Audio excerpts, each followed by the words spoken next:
그래서 환자분도 너무 좋아하시고 일단 저도 좋았습니다. 근데 이제 문제는 저 뼈가 얼마나 단단하냐, 잘 붙냐에 따라 이제 관건이긴 하죠. 물론 저도 잘 붙길 바라고 환자분도 잘 붙길 바라는데 잘 붙어가지고 한 번에 저렇게 성공하면 너무 좋을 것 같긴 합니다.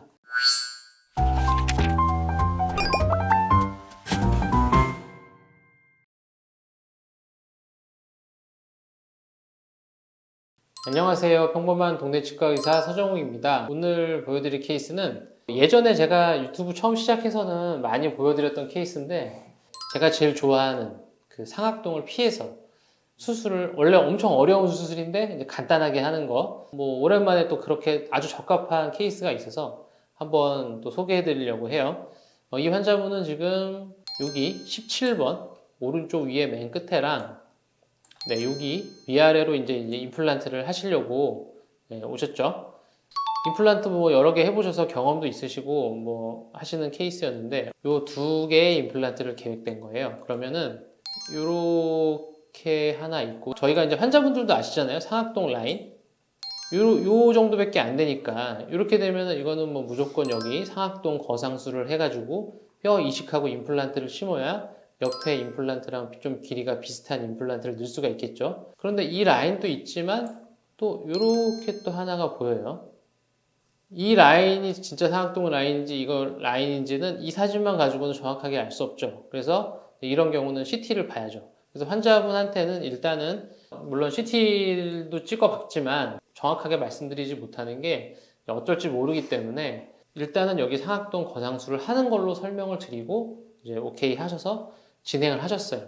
그리고 환자분도 이거 뭐 굳이 밥 먹는데 크게 지장 없는데 뼈 이식을 해가면서 임플란트를 꼭 해야 되나 라고 고민을 하셨지만 그래도 그냥 하겠다 최종적으로 그렇게 결정을 하셔가지고 네, 진행을 하시게 된 거죠. 그래서 CT를 보니까 지금 이렇게 돼 있어요. 이분은 이 볼하고 입천장 폭이 엄청 넓은 거죠. 그러니까 웬만한 사람 2배. 그래서 이제 남아있는 뼈를 그려보면 이런 식으로 돼 있는 거죠. 그러니까 제일 처음에 아까 보여드렸던 사진에서 아래 선하고 위에 선이 있잖아요. 이게 아래 선이 여기가 보인 거고 파노라마는 그냥 이렇게 3차원을 2차원으로 보여주니까 여기가 아래 선이었고 여기가 위에 선이었던 거죠. 그러니까 워낙 넓으시니까 또 중간에는 이렇게 쑥 내려가 있고 그러니까 여기가 뼈인 거죠. 여기가. 그래서 여기다가 임플란트를 심으면 당연히 이 위에다가 뼈를 이식을 해서 상악동 거상술이라는 걸 통해서 좀 복잡한 임플란트를 해야 되는 거고 여기다만 할 수 있으면 그리고 여기 뼈가 좀 괜찮다면 전혀 그런 거 없이 여기다만 임플란트가 딱 들어가서 뼈 이식도 없이 끝나는 거죠. 그런데 다시 엑스레이를 좀 자세히 보면은 뼈가 좋지는 않아요. 지금 이건 아래 뼈거든요. 위아래 같은 사람의 뼈인데도 아래는 뼈가 튼튼하다고 제가 여러 번 말씀드렸죠. 똑같은 뼈라도 아래랑 위에랑 뼈가 완전 달라요. 저희가 보면 여기 이 벌리면 여기 관절이 있잖아요. 그래서 위턱이랑 아래턱이랑 한 몸으로 연결되어 있는 게 아니라 완전 다른 뼈인데 여기서 관절로 연결만 되어 있는 거거든요.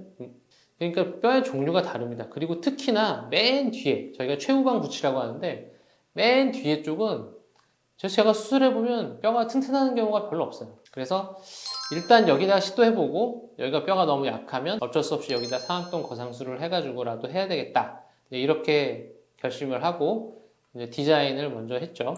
네, 여기 똑같이 이렇게 되어 있고 이렇게 되어 있는데 이쪽 뼈 있는 쪽에다가 임플란트를 이렇게 디자인을 한 거죠. 여기 보시면 팔라타 쪽인데 여기가 버칼 쪽이고 여기가 팔라타 쪽이고 여기가 팔라탄이잖아요. 입천장 쪽인데 앞에 임플란트 위치도 여기보다는 여기가 더 자연스러워요. 여러 가지로 잘 된 거죠.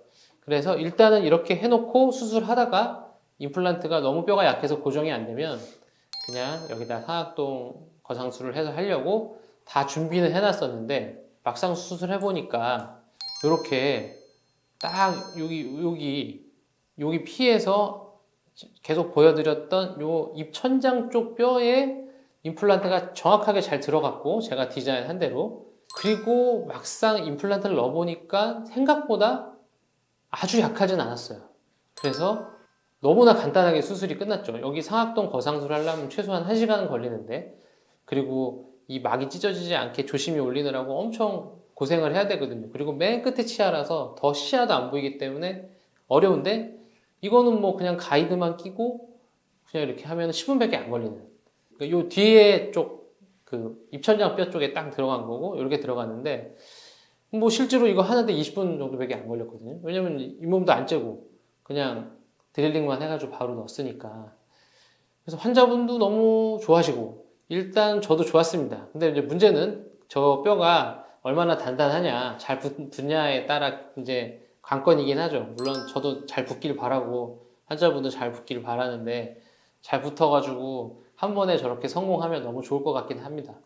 어쨌든 이제 이게 디지털이니까 가능한 거죠. 물론 뭐 아날로그로도 엑스레이만 보고 저렇게 이제 임플란트를 넣을 수 있는 원장님들도 계시겠지만, 저처럼 임플란트 그게 뭐 아주 뛰어난 사람이 아니라면 이렇게 쉽게 가이드를 이용해서 디지털을 이용하면 아주 쉽게 아주 어려운 수술을 뼈만 잘 찾아가지고 간단하게 할 수 있다.